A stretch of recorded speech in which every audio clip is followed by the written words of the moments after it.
Greetings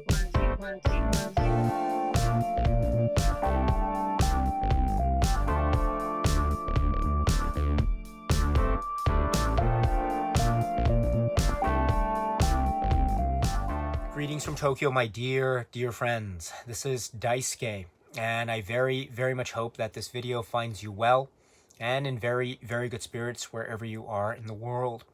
And today, if you don't mind, I would like to continue and indeed conclude the 31 days discussions with regard to gangster films and police films from the year 1970 to the present. And let me say one last time indeed, that it has been my hope that this would be able to afford us, you and me, with the opportunity to be able to speak about as many films as possible over the course of these 31 days, my dear friends, with regard to these enthralling, exciting, electrifying, and entertaining genres of cinema, those being the police film genre and the gangster film genre, respectively. So thank you very much for giving me this opportunity to speak about some of these films that I, for one reason or another, really admire and really enjoy and really find myself entertained by immensely. Thank you so much, my dear friends. And in that spirit, I'd like to talk today about films in the gangster film genre. And these films are, so immense. They are masterworks of the genre. They are masterworks of cinema, period. They are works that I think for a number of people are in fact synonymous with cinema. They are that big. Their cultural legacy is, for many, unmatched, unrivaled. They have so many fans and admirers the world over who know these films in and out, through and through, have watched them countless times, and who have the entire catalog of scenes and subplots and dialogue ingrained in their memories. And I count myself as one of those fans and admirers of this film. I have seen these films so many times, I have lost count. They mean so much to me in terms of my own personal cinema journey since many years back. And this year, 2022, marks the 50th anniversary of the release of the film that is described as being from 1972. And it stars, among others in its cast, in its iconic cast, Marlon Brando and Al Pacino and Diane Keaton and James Caan and Robert Duvall and others. This is a film that perhaps needs no introduction. Let me cut to the chase. I am referring, of course, to the film that is The Godfather. And here I was very fortunate to have been able to get this huge, giant, oversized set, which is the 4K release of the films The Godfather from 1972, The Godfather Part II from 1974, and what is known as Godfather Coda, The Death of Michael Corleone, which is described as being from 2020, but it also includes the film, which is from 1990, which is called The Godfather Part III. So I'll speak a little bit about that if I can later on in this video. This is, of course, one of many various releases this year. It is, of course, not the first time that these films have been released in this manner, that have been shown and distributed in this manner. But this is yet another opportunity to be able to celebrate and to honor and to have fun with and to recall and remember and to really just show our appreciation and love for these films, which are The Godfather. Truly one-of-a-kind works. These are Shakespearean, these are operatic. They are themselves their own thing in cinema. They are that big. They are that huge. They are that much of a phenom of cinema. And so these films, The Godfather Part II, and The Godfather Part III, these are films that I want to speak a little bit about in this final 31 days discussion, my dear friends. 1972's The Godfather is a film that, of course, I don't think for many people it's a film that needs no introduction. It's a film that has been seen so many times. It is so famous. The plot or plots, I think, are ones that people know through and through. The dialogue is very much it's part of what might be referred to as the dictionary of cinema, in a manner of speaking. I mean, it is the lifeblood of cinema. The performances and the characters with the Corleone family, and the focus on the structure and the celebration and the family unit, and also the breakdown and the threats to that power dynamic, because this is also a very powerful family in New York, and with control over certain aspects of the city, but also that control is being threatened by external forces and indeed by internal forces. And this also puts to the test various bonds of family loyalty and also the unity. And perhaps this is also an opportunity to show the strength of the family unit, with, of course, the figurehead, the patriarch, the head, the Don.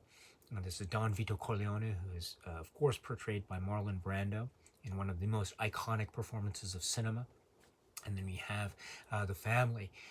We have Sonny Corleone and Fredo Corleone and Michael Corleone and Connie Corleone and also Tom Hagen and others, and also other people that are very key to the structure of the Corleone family, Clemenza, Tessio, etc.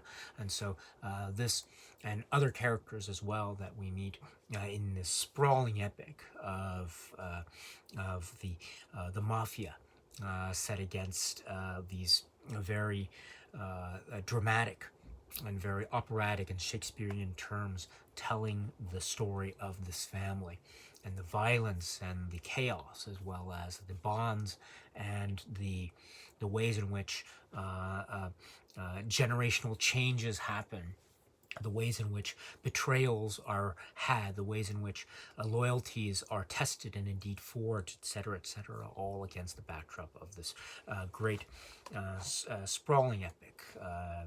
The work from the minds and the imaginations of Mario Puzo and Francis Ford Coppola. It is, of course, world famous, world renowned, and many elements, many scenes that are just utterly iconic. Just to name a few elements, the music, and this will carry throughout the series of the Godfather films, with Nino Rota and then Carmine Coppola, etc. And this is, of course, the stuff of legend, and not to mention, of course, the very famous scenes and scenarios and exchanges and moments of dialogue that, for anyone who knows The Godfather, you know what I'm talking about. So The Godfather from 1972. And then, of course, this is followed up with the incredibly complex work which is called The Godfather Part II. That's not to say that The Godfather from 1972 is not a complex work. On the contrary, it is, of course, a very complex work.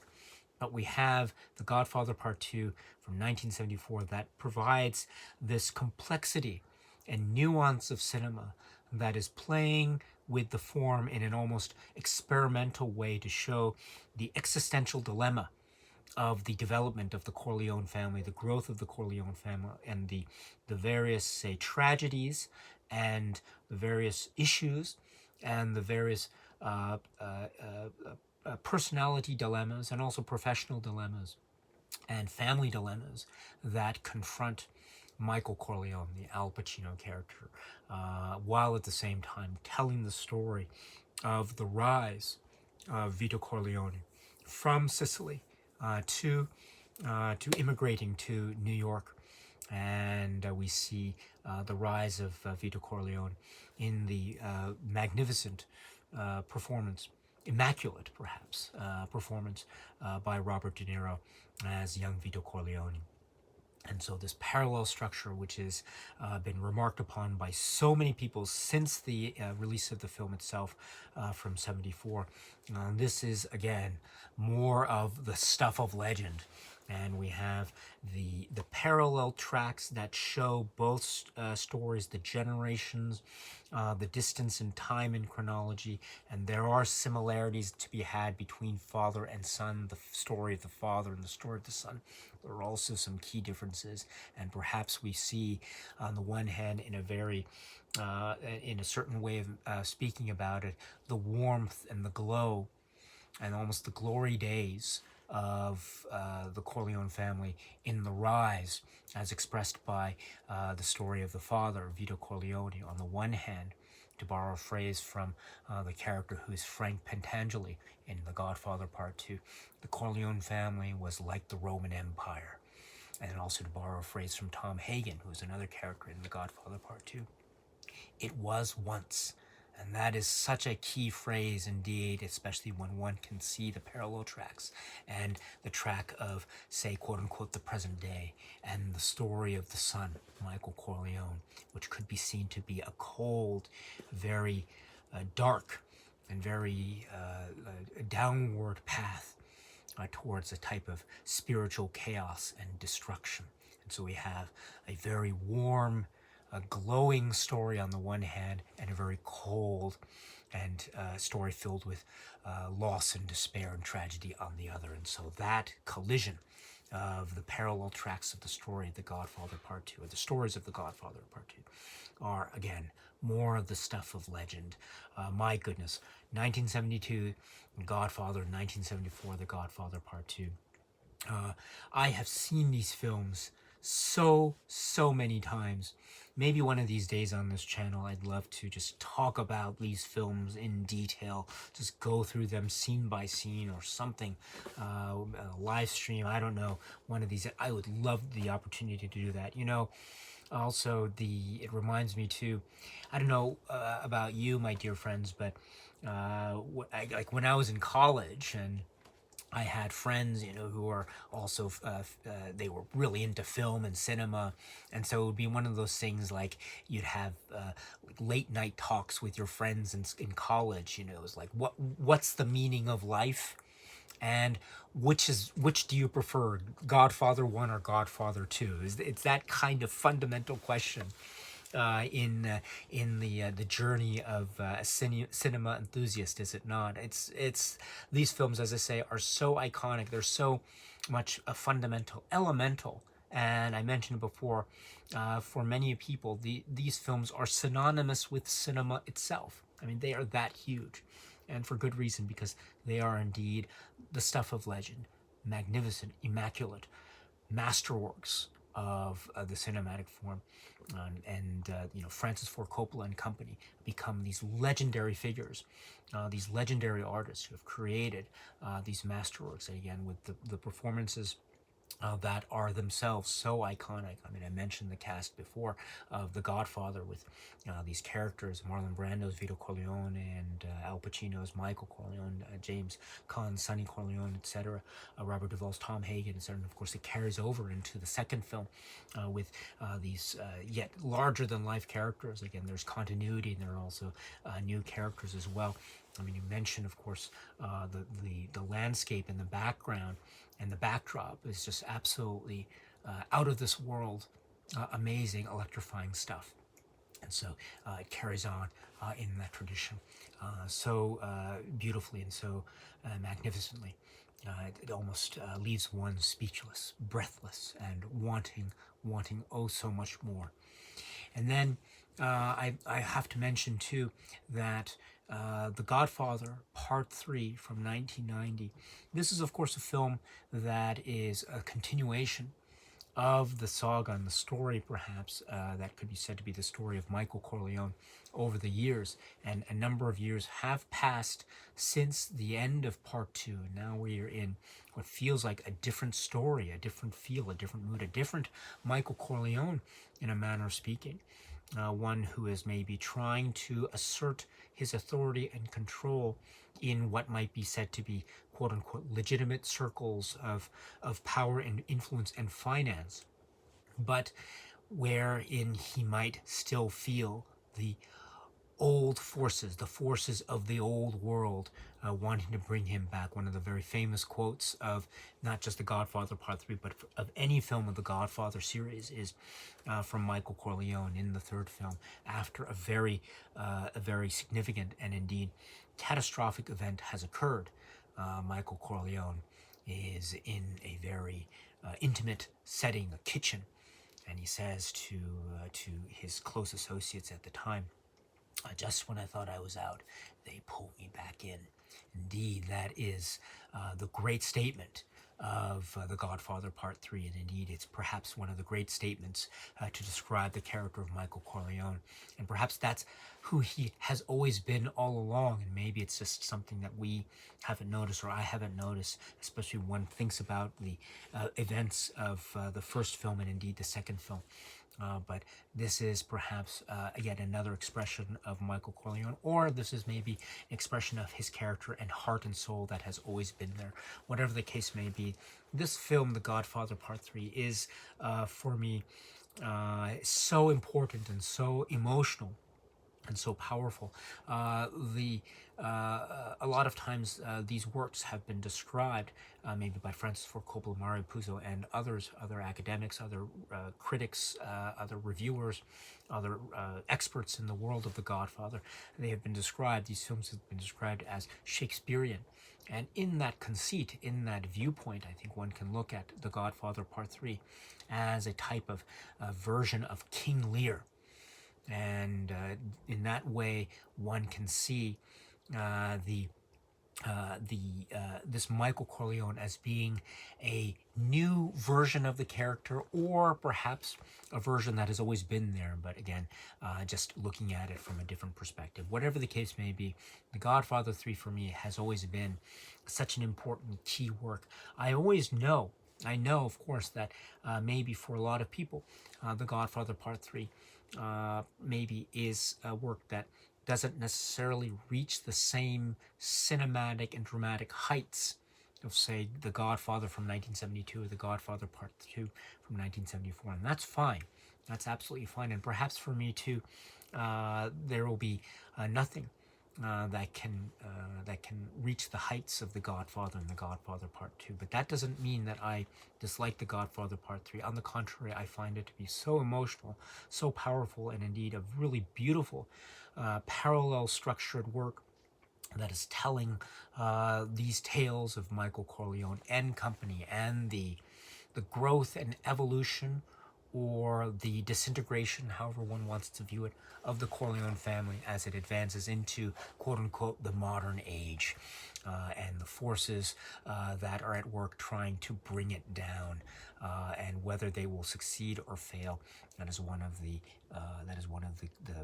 critical points of indeed not just The Godfather Part 3, but indeed the whole saga of The Godfather. So this is a work, The Godfather 3, that I am so fond of, very much so. I do have some viewpoints on it about maybe what might be considered to be maybe certain aspects that might seem to be somewhat, quote-unquote, weaknesses of the film from my perspective.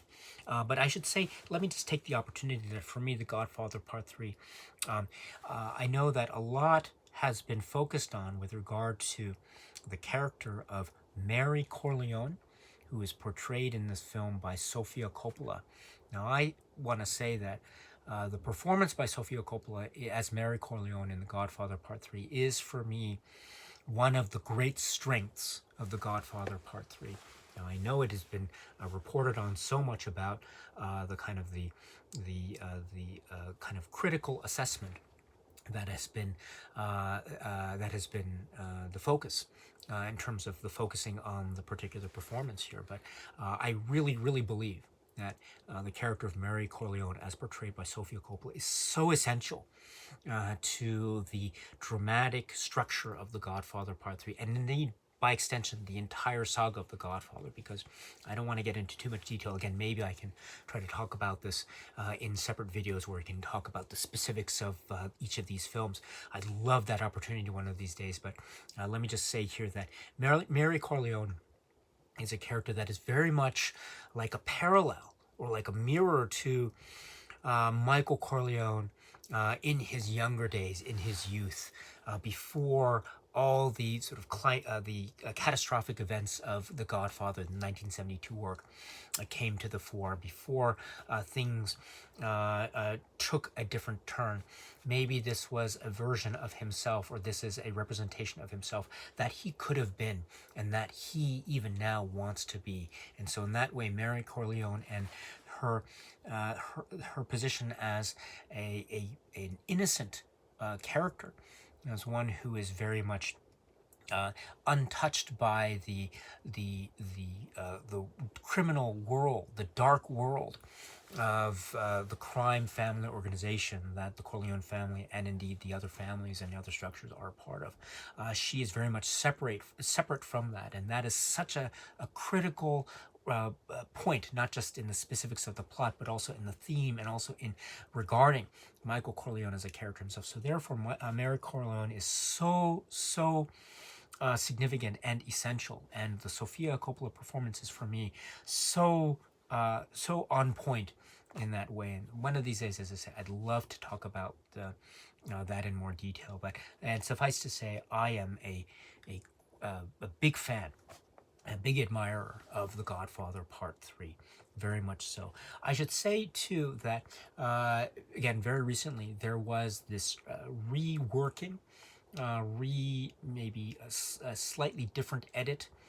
The story structure is pretty much the same, although there are some interesting differences made to a version that was released in 2020, which is called The Godfather Coda, The Death of Michael Corleone, which therefore has, for purposes of the new 4K releases this year, including this box set and other box sets, this has been designated one of the main features. And so you have the Godfather, The Godfather Part II, and The Godfather Coda, The Death of Michael Corleone, which has been sort of recalibrated, as it were, as being the main feature, with the versions of The Godfather Part III now almost relegated to supplemental material status. Now, I personally have some mixed feelings about that approach, to be perfectly honest. Well, I was very excited about watching The Godfather Coda, The Death of Michael Corleone version, and while I have seen it a number of times, and while there are a number of choices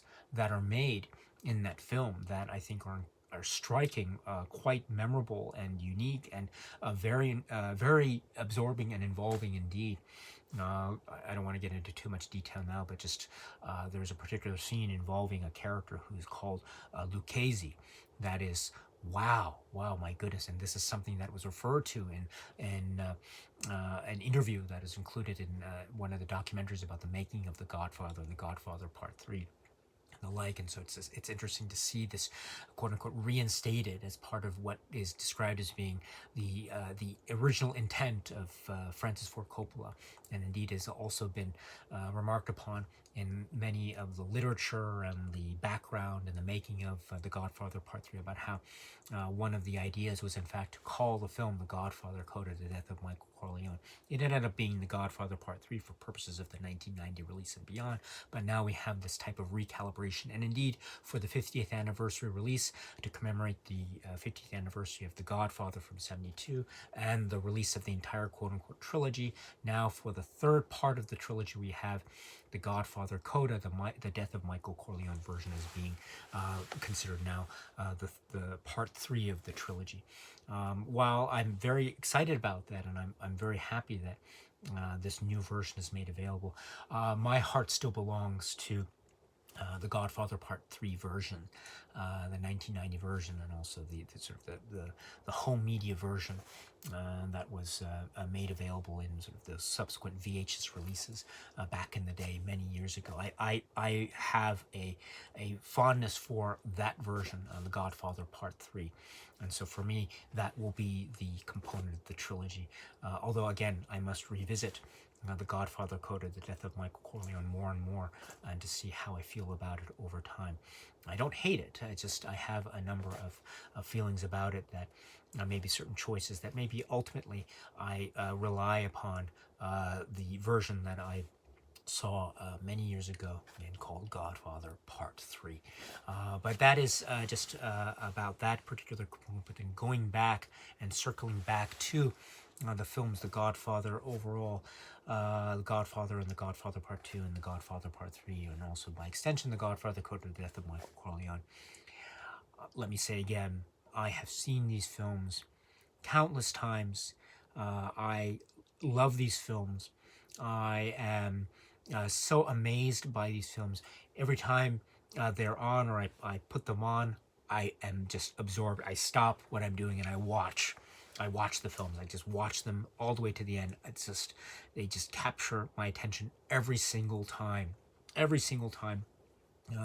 They were films that were so important to me and my parents growing up. You know, I have this memory, and I don't want to go into too many details.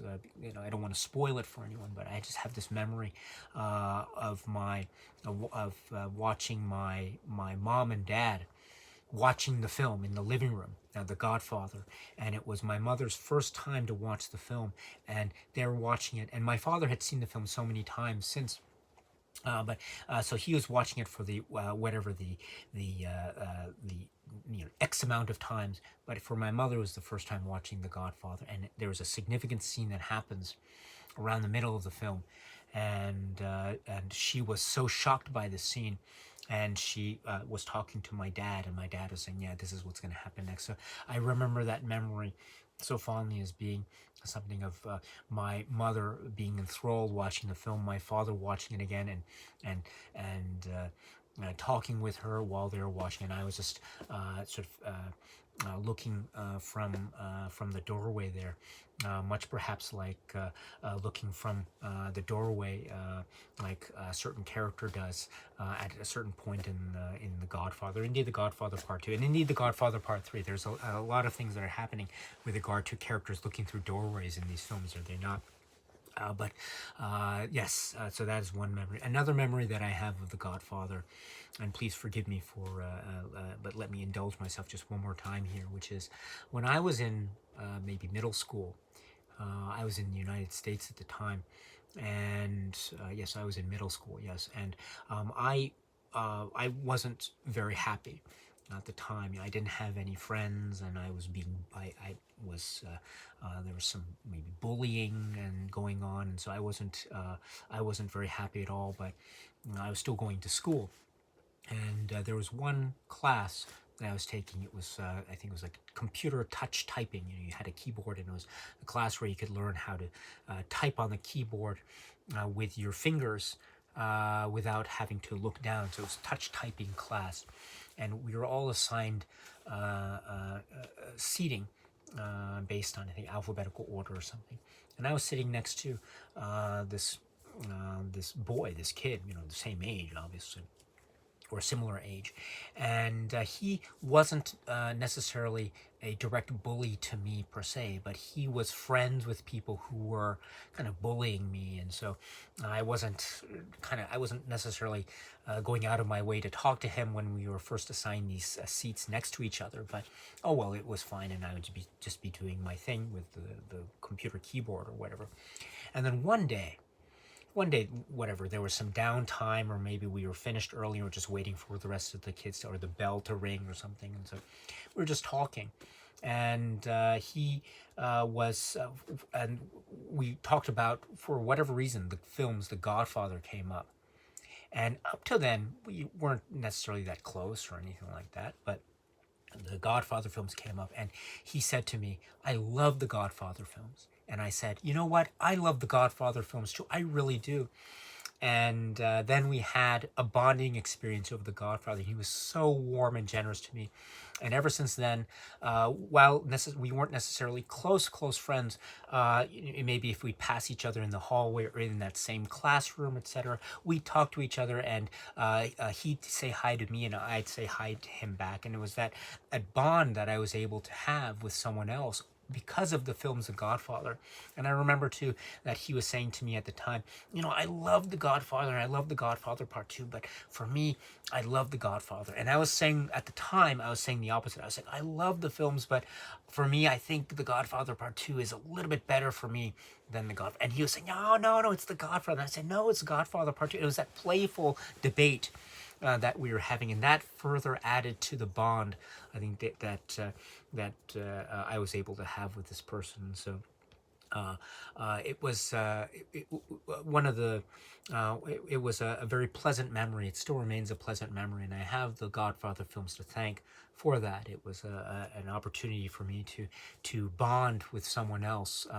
You know, it's even, you know, that moment in my life.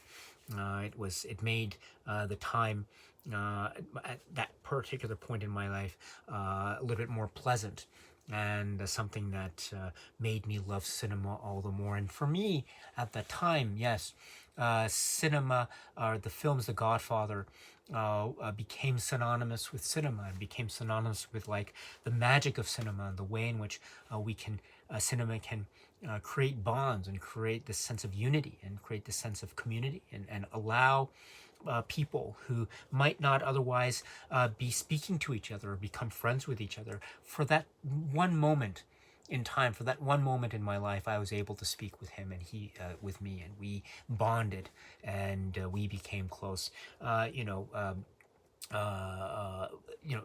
If just for that particular point in my life, still it remained so important to me. And as I say, I have the Godfather films to thank for that. And so that's just one memory that I have.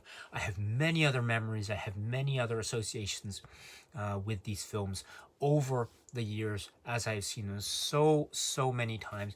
But again, rather than discuss those more right now, maybe one of these days on this channel, I can talk about these films in detail, talk about what it is I enjoy about these films, specific scenes that I enjoy about these, specific characters, specific questions I have about character motivations, what is happening, what's going on, things that to this day confuse me and perplex me in a great way that these films, The Godfather, are able to do for me and for many people I know across the world.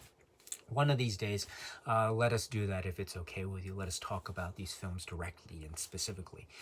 The Godfather Part II, and The Godfather Part III, and indeed perhaps The Godfather Coda, The Death of Michael Coyle, one day, my dear friends. But for now, let me now close and say, The Godfather. These films are a cultural and cinematic legacy milestone. Touchstones, synonymous with cinema. They are perhaps for many cinema itself. And I think for good reason, because indeed they have so much scope and breadth and meaning and significance. And they enrich the soul. They allow us to be thoroughly entertained.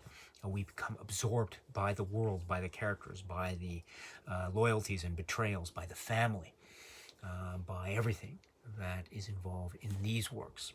Again, the works Francis Ford Coppola's masterpieces of cinema. These are the works that are The Godfather. Okay, my dear friends, thank you so much for letting me indulge myself in these comments here and in the other 31 days discussions. I have had so much fun, and maybe one day we can have a similar type of discussion series sometime in the future on this channel, and maybe we can talk about some of these films specifically, such as the Godfather films on this channel one day. I'd love further opportunities, my dear friends, for that. Thank you so much. Also, I should say too that, of course, you know, this 31 days discussion is not meant to be any type of definitive list. It's not meant to be my favorite list of all time, that sort of thing. These have been just films that, for one reason or another, have been on my mind, again, in the context of the 31 days discussion. Maybe there have been films that you have seen me discuss over the 31 days that you dislike or you disagree with their inclusion, that's okay. Or maybe you have been watching the 31 days and you notice films that you feel should have been included, but I did not include for whatever reason. And so that's totally okay as well. I very much apologize if my list or my discussions might not have been satisfactory to you, or maybe I skipped over some titles that you think I really should have included, etc.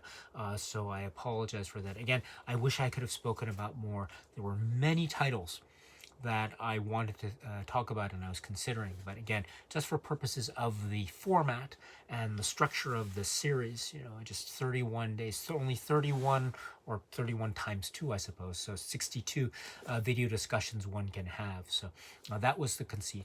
I should also say, however, in that spirit, just because you know, I might be talking about certain films and not others in the 31 days, but don't let that please don't let that mean that these are the only films that I regard highly in these genres. Not at all. I regard so many films within these genres very highly. And as I say, I wish I could have spoken about all of them. Maybe, you know, have 31 Days Part 2 discussions one of these days. Who knows? Also, my dear friends, I strongly encourage you as well to speak.